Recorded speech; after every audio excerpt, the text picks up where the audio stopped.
All right, everybody. Well, good morning. Good morning, good morning. We're technically like 30 seconds early, but I know, but I'm so eager to get going. And I do want to say a big thank you to Duke. If y'all were here last week, you remember we were having some significant issues with the microphones. We got started late, and then we didn't have as much time to discuss. But we fixed those this week, and we figured out what the problem was, is that there's a little switch on these boxes that turns it down by 10 decibels so that if you want to use it for to mic a guitar or an instrument, it won't blow out the system. And that was what was going on last week. And of course, my voice is not as loud nor as beautiful as a guitar or an instrument, and so I have to have the extra decibels. But we got that all sorted for this week, so I'm excited that today the plan is to have a lot more time to discuss. I also have fewer discussion questions. The discussion questions also, I will say, I'm not sure I have said this about this study, but the discussion questions at the end are modified from a discussion guide that was posted on, I mentioned how the author of the book on which this study is based, David Zoll, is also the founder of a ministry called Mockingbird, and on their website they posted around the time the book was released a little discussion guide with questions. And so a lot of the questions I have pulled from that guide. I often adapt them slightly for kind of our purposes, but they come from that guide. And there's some good ones in there, so I've had a hard time narrowing them down. But today we've only got four questions, okay? 2 for each subject that we're going to cover. So hopefully we'll be able to actually talk about them today. I also was told this past week that David Zoll, I've been talking about him as if he's this foreign person who wrote this book. I was told he's actually been here to St. Richard's to speak and preach, which doesn't surprise me because Stu is a good friend of his, and that would have made total sense. And is a big supporter of Mockingbird and what they do. So. But I was told this week by David Todd, our treasurer, that, oh yeah, David Zoll, he's come and talked before. And I was like, oh my gosh, anyway. So you may have actually seen and heard him preach at this very church. Anyway, so he's got I think later this year that looks really, really good. Anyway, that I'm pretty excited about. We may have to do a study on that and invite him back. Since now I know that he's been here, we'll have to invite him back. Okay, so let's begin today. Today's session of this study, session 4. We've already made it through 3. We're on session 4, and today we're going to talk about the seculosity of romance/relationships. He calls it romance. I think it applies more broadly to any kind of relationship, not just a romantic relationship, a lot of what he discusses. And parenting, okay? These are the 2 things we're going to talk about today. And these 2 chapters, the chapters on romance and parenting, harken back to the chapter on technology that we covered in our first session. I mentioned how I was taking the book out of order because I felt like technology and our relationship to it really undergirded a lot of the rest of what he discussed, and that'll really come through today in what we'll talk about. Our relationship to technology and this myth that we've talked about in other sessions of optimization, the idea that through the promise of technology we can optimize every area of our lives as if we ourselves are machines and not people. And so that factors into what we'll talk about today when we think that we can optimize our relationships and our children, and how both of these things lead to very unhealthy expectations.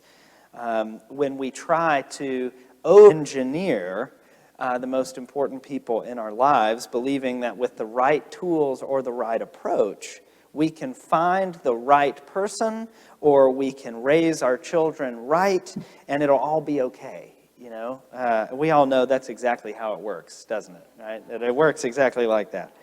But this expectation and all the ways that we reinforce it creates disappointment, disillusionment, and a feeling of defeat, or at least it can, right? Because we set up this expectation that can never be met. So that's what we're going to talk about today. But before we do that, we're going to do a brief introduction to remind ourselves of a couple of core terms that have run through this study.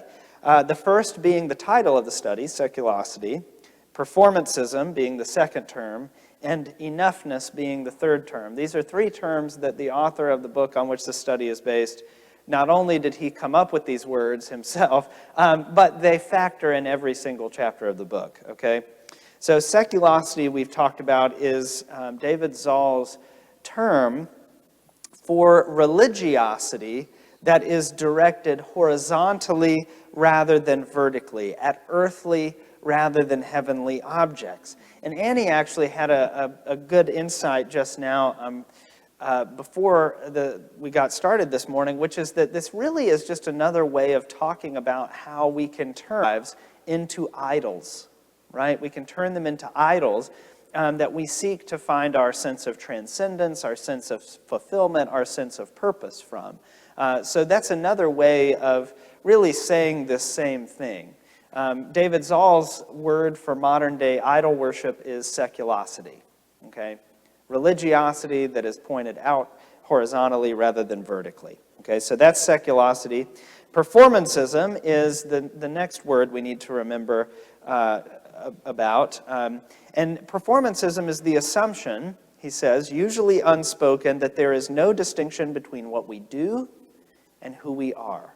Right? That our worth, our value, our purpose, our sense of enoughness is dictated by how well we perform, on what we're able to produce, okay?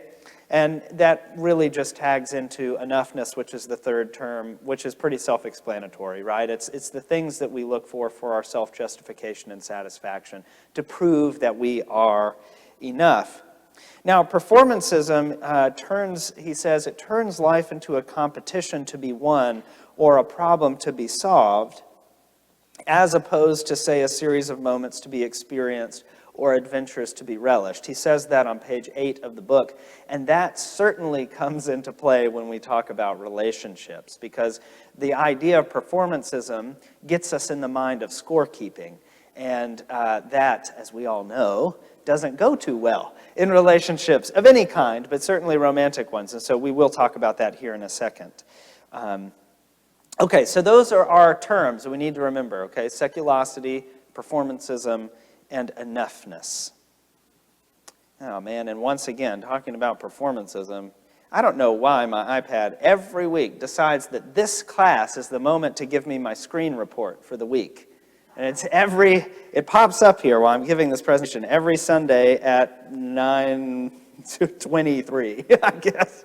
And yeah, thank you. Did it pop up there? Because let me tell you, you don't need to see how much it increases week over week. Anyway, okay, all right, let's move on. So let's talk today about romance and relationships. And the chapter is called Romance, but again, it's more broadly applicable to any serious relationship that we have. Friendships, relationships with family. I think he focuses on romance specifically because of the ways in which technology has impacted dating.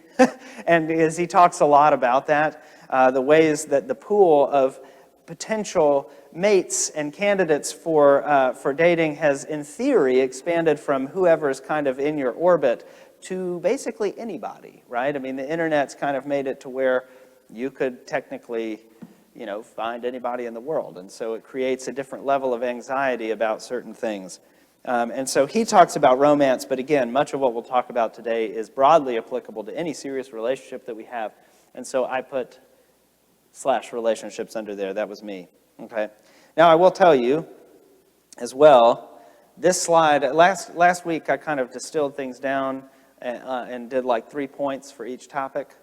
Did not have such time this week to do that. So you're going to look at this today while we talk about romance and relationships. Okay.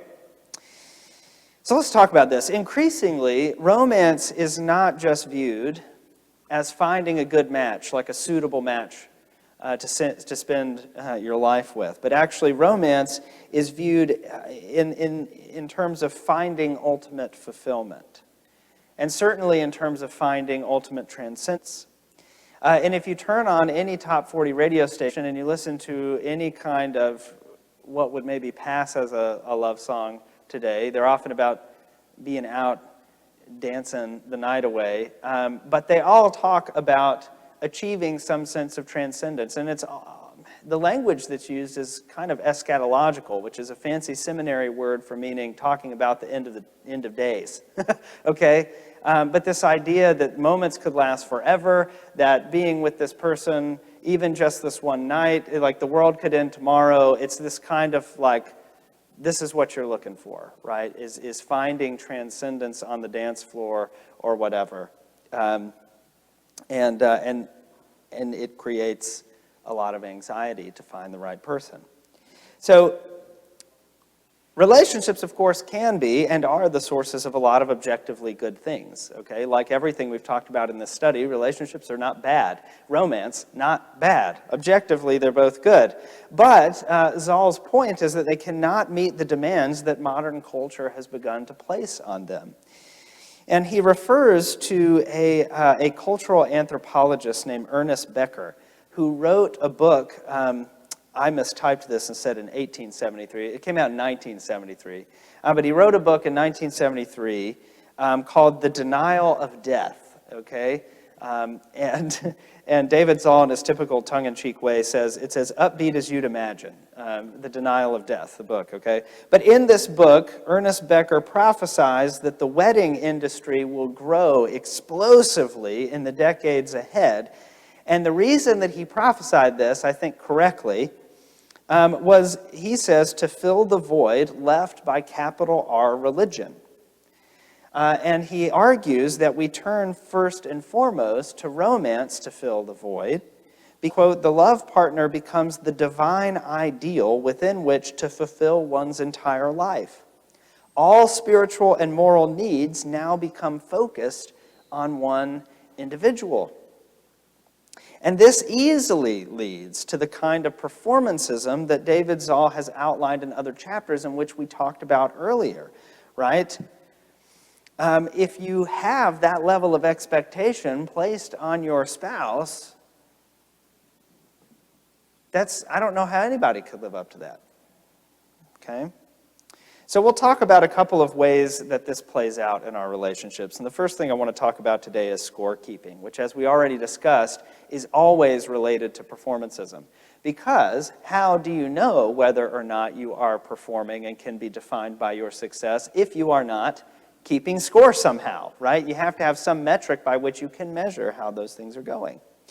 Now, if you scorekeep in relationships, we all know that is a recipe for disaster. Both David Zoll talks about that in his chapter. I address it every single time I do premarital counseling with a couple. We have a whole session devoted to the fact that scorekeeping is the surefire way to bet that everyone loses, right? Scorekeeping in relationships, everyone loses in that equation.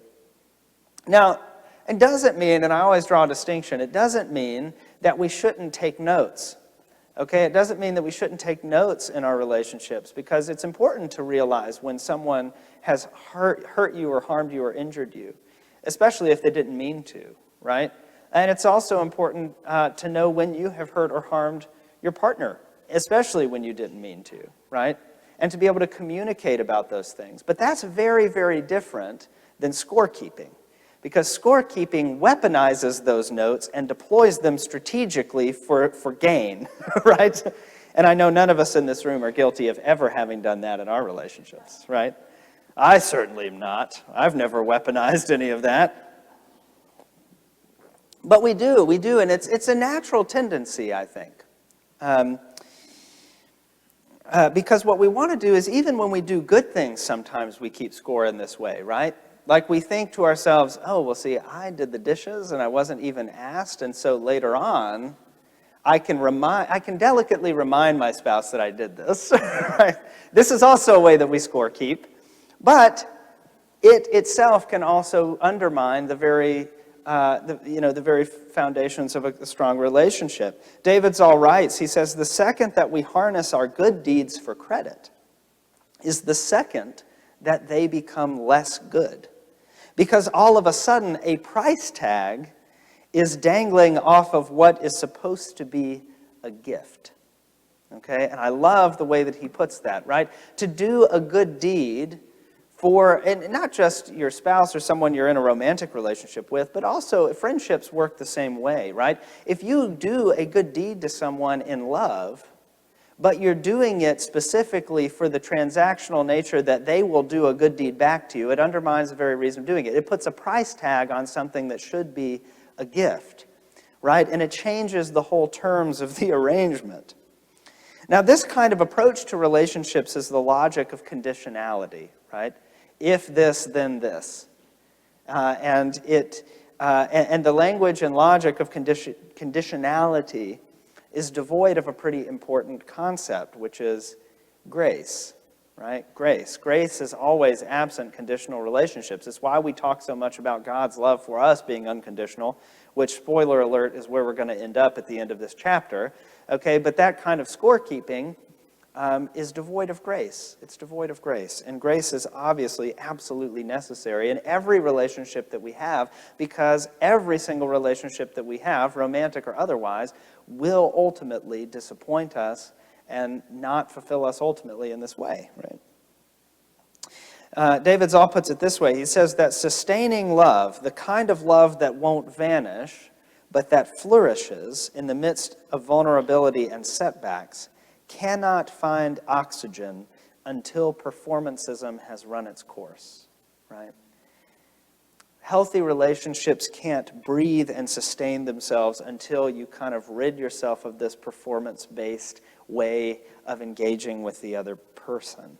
And I think that's exactly right. That's the cause and root of a lot of discord and dysfunction, not only in marriages, but again, in every relationship. I mean, I personally have had friendships that have eroded over time because of this kind of scorekeeping, right? This kind of way of interacting.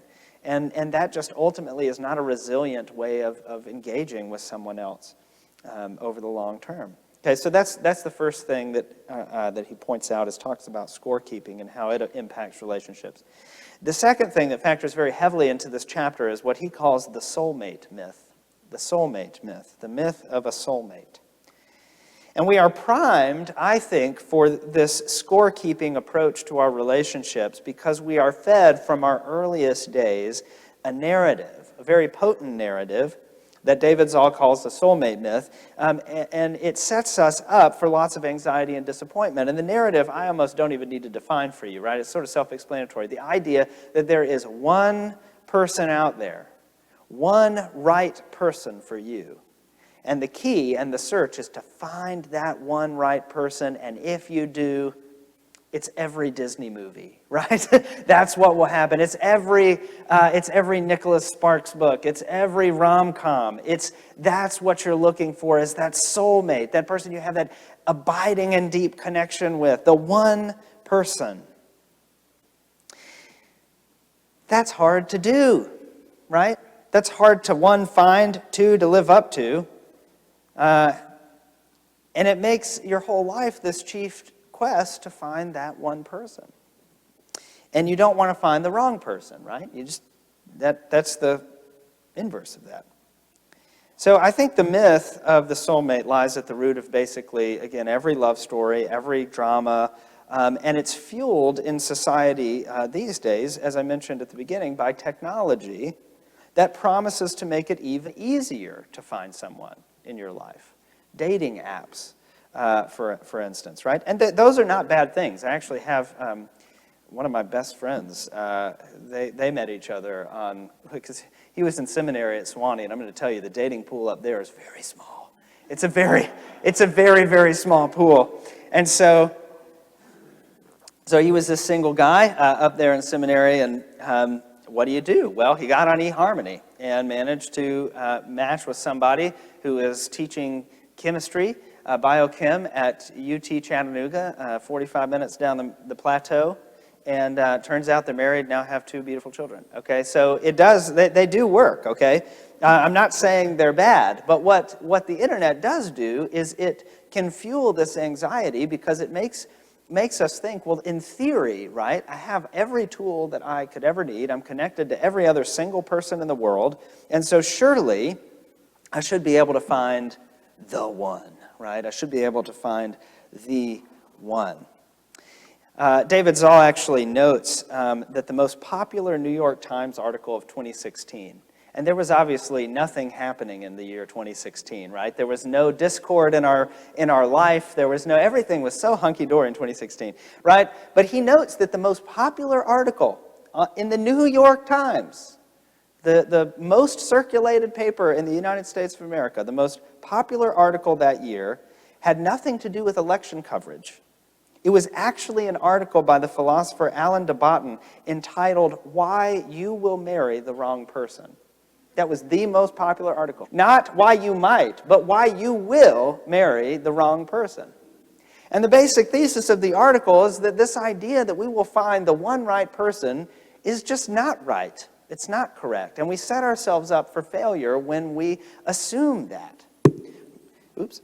And David Zoll talks about, I won't belabor this point, but he talks about how we made a shift at one point from finding someone that was good enough to finding someone who's right. And he said, even that way sounds to us almost like sacrilegious, right? Like, well, how could you put down my marriage in that way by saying that my spouse is just good enough, right?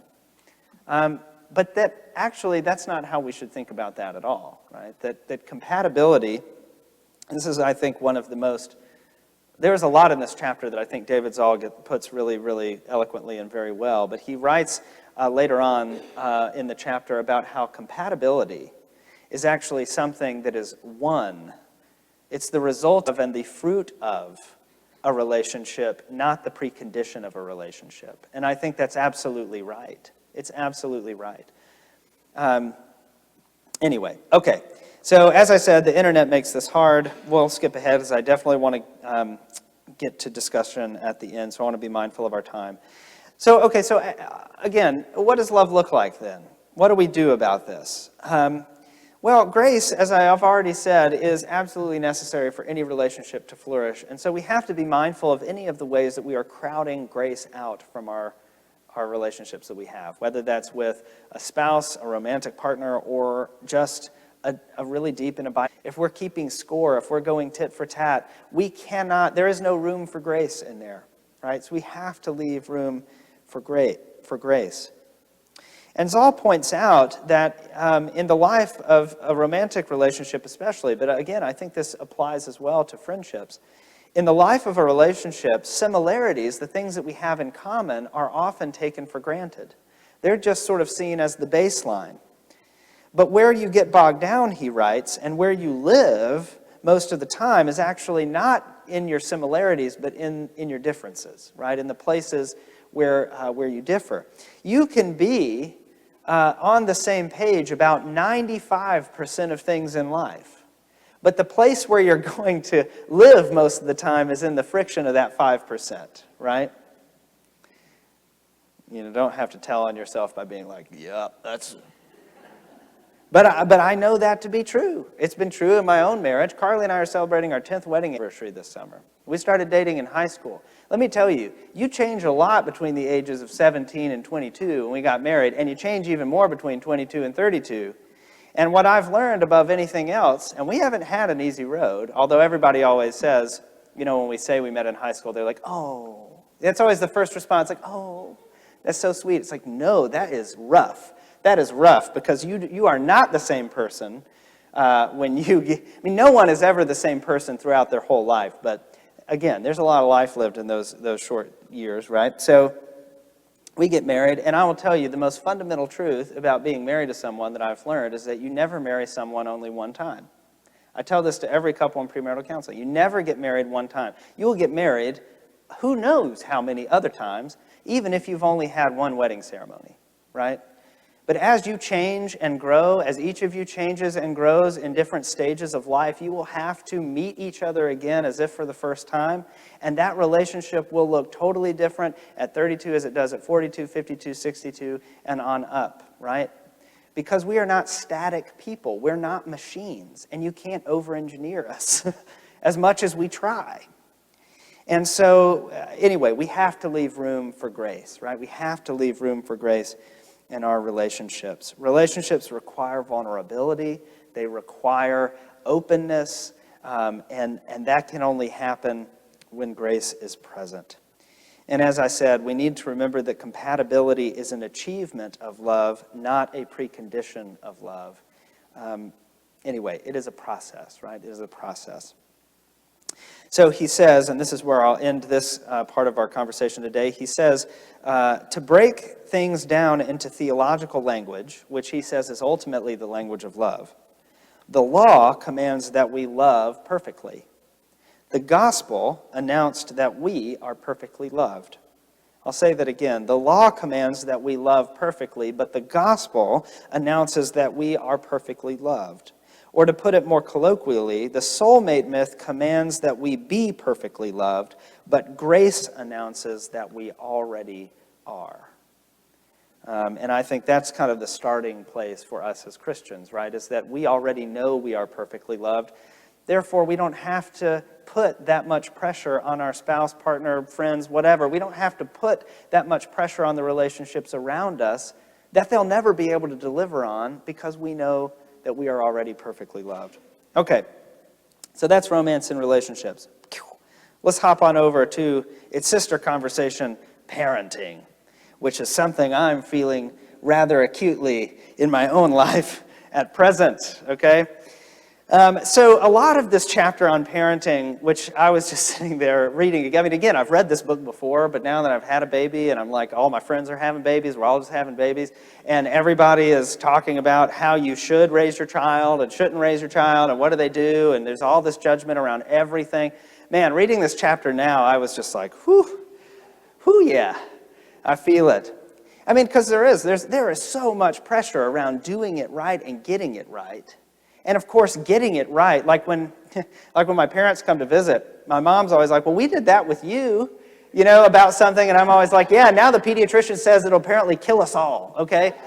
And I know that I made it just fine and my sister made it just fine, but apparently that was a bad thing to do. We shouldn't do that, right? It's changing all the time what you should and shouldn't do. I mean, the fact that, for instance, we let our baby eat with her hands. She just, puts food directly, most of the time, all over her body, but also some of it in her mouth. And my parents are like, you're not going to teach her to do the spoon? And we're like, I mean, yeah, we do. This is a whole thing now where you're supposed to let your baby feed themselves so that they'll know when they're full. I don't know. Our baby eats so much. Y'all saw her at the pancake supper. I don't think she has full. She's very well fed, Anyway, but we're doing what we think is best, and we're just all right. But this is what this chapter is about, okay, is that we all want our children to turn out well.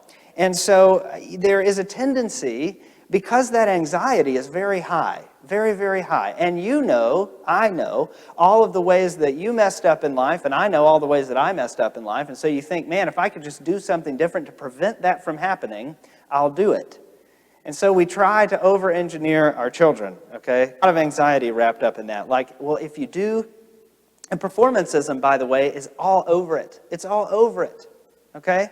The amount of things that I've read in books telling me that if I just do this, my child's ACT scores decades from now will go up by 2 points.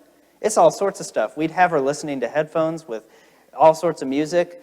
We'd only watch Baby Einstein. I don't know, right? But there's all of these things that promise, do this now, and this will happen later. And it's all geared towards performing better, being a better person. And, anyway, which will therefore make them successful in their job, et cetera, et cetera, et cetera. And it starts very, very young. So, of course, there's no way that you can talk about parenting, and David Zoll certainly addresses these things without talking about a few things that we put onto our children, okay? One of those is the ways that we try to live vicariously through them. So we try to make up for our own perceived, our children's achievements, okay? He talks a lot about my kid is an honors student bumper stickers, and talks about that. But, of course, it's also, I don't think there's a place that this gets lived out more profoundly than at the ball fields, right? Parents, and I'm not saying any of you have ever done this, but parents who get real mad, in a way they probably shouldn't, when a ref who's probably a 17-year-old volunteer who's just there to try to make some extra money reffing a soccer game or something, makes a bad call or whatever, or a coach doesn't give their kid enough playing time and all that sort of stuff. I mean, this It comes out, right? It comes out. We've all seen those videos on the internet. Parent who chews out coach, and it's this whole thing, and the cops have to come. I mean, it's not good. We're not well out there, okay? But we do this. We want to live vicariously through our children's accomplishments, which is different than being proud of your child's accomplishments. Being proud of them is good, right? That's a good thing. But deriving your own sense of worth and self-justification from them, probably a bad thing, okay? So the other way, there's two kind of ways this also instantiates itself. One of them is helicopter parenting, right? Where the parent kind of just hovers over everything that the child does. But there's a new thing now. The new kind of parenting is to be a lawnmower parent or a bulldozer parent. Have you all heard of this? To be a lawnmower parent?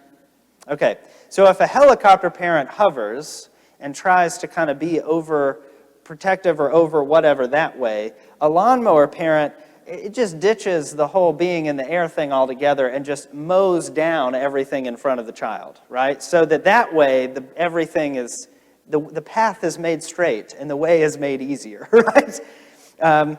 Carly encountered a lot of this as a teacher. I mean, parents who would actually do assignments for their child, you know, and Carly would have to say, like, this is not your child's work. Like, I know what they do in the classroom, and this is not it. And their parent, and what's wild about it, and David Zoll even talks about this in the chapter, is that parents don't even realize they're doing it. You know, it's become such a pathology, and the anxiety is so strong that they don't even realize what they've done is do the assignment for their child. They think they're helping, right? They think they're helping. And to be fair, the stakes do feel very high. I mean, I remember the pressure that I felt to have to get perfect grades so I could get a good ACT score, so I could go to a good school, so that I could get a good job. And so, because if I didn't, I mean, the consequences were painted as failure. Not just that your life will still turn out okay but be different. It was, no, you will have failed. And I became a priest, so it was all, anyway. But the idea was, you know, you had to go to med school, you had to do blah, blah, blah. And the stakes were painted as very, very high. And so when they're that high for the child, they're that high for the parent, and the parent feels like, I've got to make sure that my child succeeds. And so they lawnmower everything in their way. I'll never forget, I had they also overschedule and overburden their children with things to pad their resume. I will never forget my first parish, which is now where Stu Shelby serves as rector, so we all need to say some prayers for him. This is what he's up against, okay? But I will never forget, in my first parish, there was a dear family in the church. They had 3 kids. They were all wonderful, great. The youngest, who was 9 at the time, loved to play baseball, okay? Loved to play baseball. And I realized one time I hadn't seen him around very often for like a couple months at church. But this was a really involved family. And they were at a newcomers event, kind of as the plants, you know what I mean? The sort of people who knew the parish really well, and they were to be there to welcome all of our newcomers. And so we were just making small talk, and I said, hey, you know, I've not seen y'all. How are you? Are you doing okay? And they began to tell me about how well, it's so busy now because their 9-year-old was in 3 baseball leagues. 3! 2 of which were travel leagues. And they talked about it as if this was had happened to them. Like they were not active agents in signing up their 9-year-old. It was just inevitable. It was like, well, you know these kids and their sports. And I was like, that's a lot. You did that. You know, but this is the pressure, is you feel like it's just what you have to do. And you don't have to do it, but it's a strong impulse, okay? Now, of course, all of this, just like in our romantic relationships and our friendships and all of that, this can lead to what I call in my outline intraparental rivalry, okay? Or interparental rivalry, I guess it would be. And this is where you start to score yourself, based on your kids doing things. You rate yourself as a parent in relation to other parents, okay? And there are a few ways that we do this. One of those is by curating our image on social media to look really, really good. We all know these parents. I hate them, okay? But we see them. Their kids always, the photos they post, they always look great. They're always so ready to go to church on time, and they're all doing this. You know, right? You know. They curate their image to look perfect. Now, you can't keep this up because you know the reality underneath those pictures was a bunch of chaos, and they managed to pose for just that one click. You know what I mean? But nevertheless, we do it, and we compare ourselves to these perfect families. But the other way is kind of the opposite. It's the same strategy, but used, and that's to curate your image to publicly own your own dysfunction and failures as a parent. So instead of trying to make yourself look perfect, you just own the fact that you're not, and you kind of make it a personality. So you're like, look at how messy our house is. You know, we just can't do it, or whatever, right? But it's the same impulse underneath it is to kind of judge yourself in relation to other parents. Then there's also the way that we sort ourselves based on these parenting philosophies, right? People, I will tell you, people get really passionate about these things. I mean, it does. It's like religious fervor that you have around how you're raising your child and the way that you'll judge another parent if you think, you know, like the example David Zoll gives in the book is if a kid acts out, your first impulse is to be like, well, you know how much screen time he gets, or whatever. You know what I mean? And you kind of judge the parents based on this, even though kids are just kids. You know what I mean?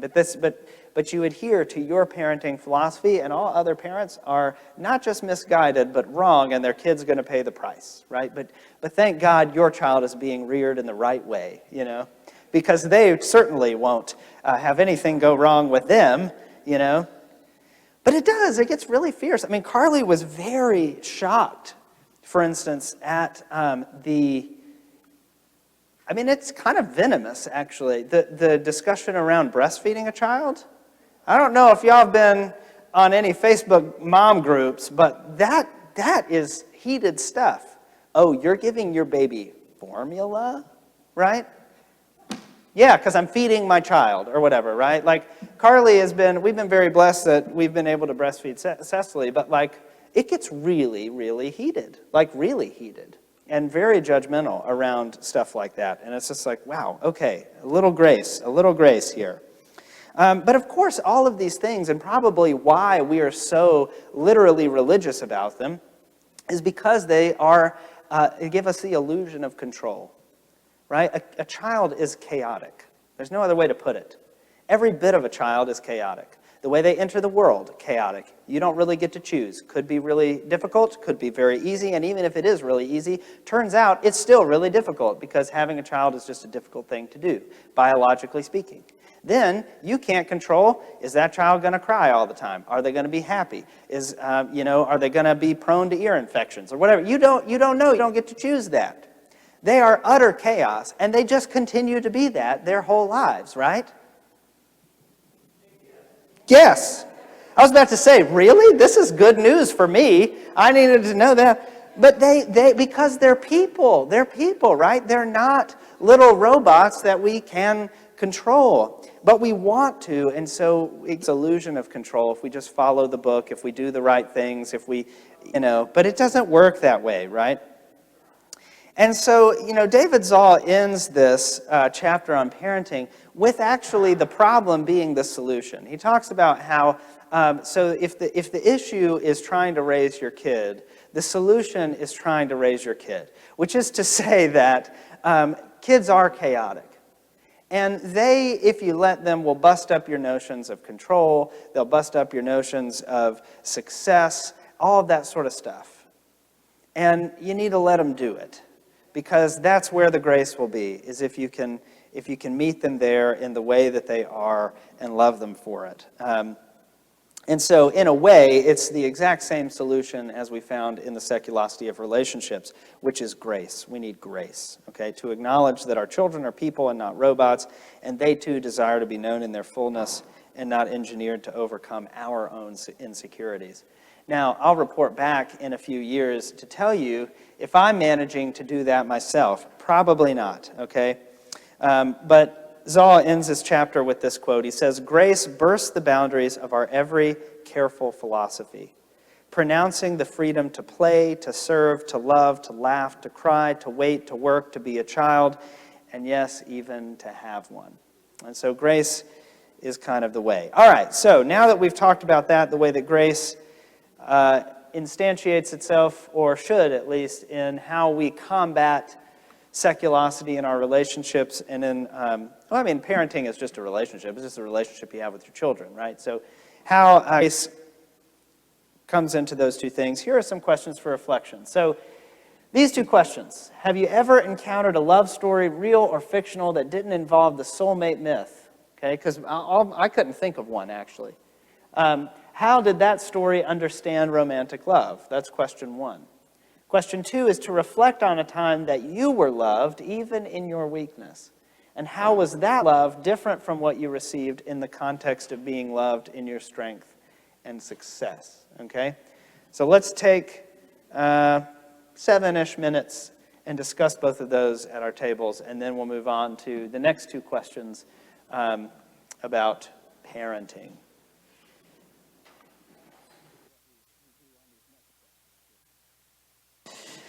All right, well, let's come back together before we transition to the next couple of questions and end for the day.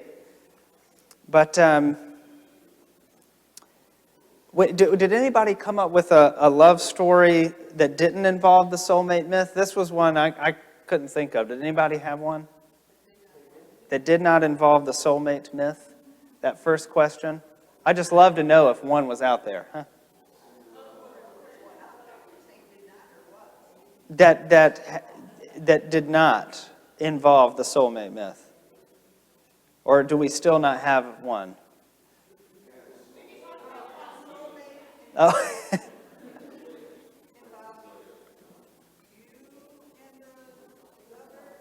Just in any kind of anything. Yeah, Han Solo and Princess Leia is probably the closest. That's true. Yes. Well, yeah. Mm-hmm.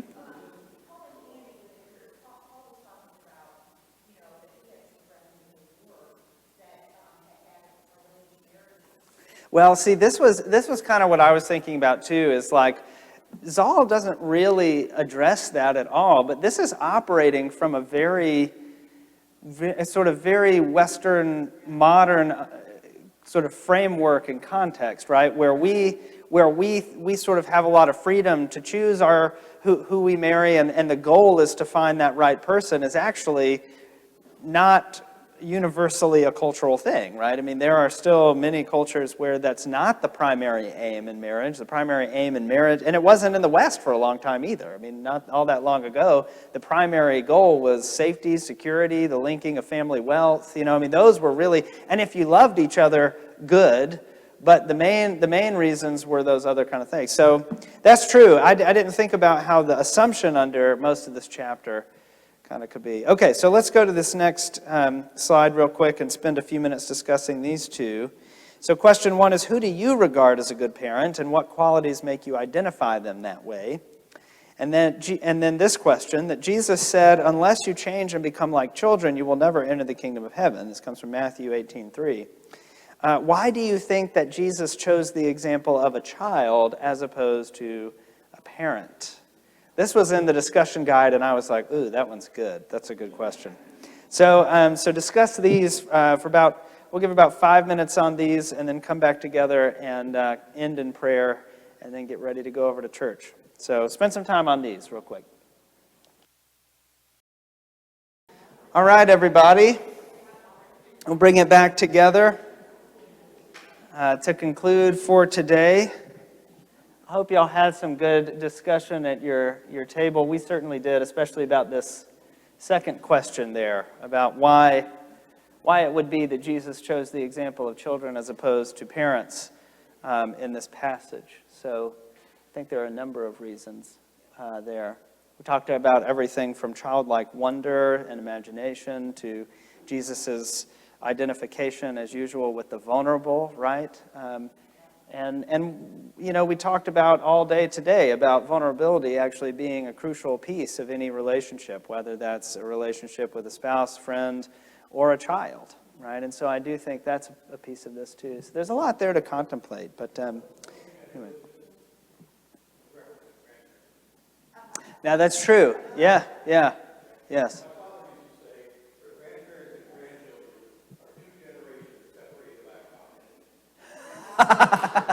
That's good. And yeah, I mean, that definitely rings true. I'll tell you, Cecily can do no wrong to my parents, and I'm just thinking, man, I didn't get that treatment.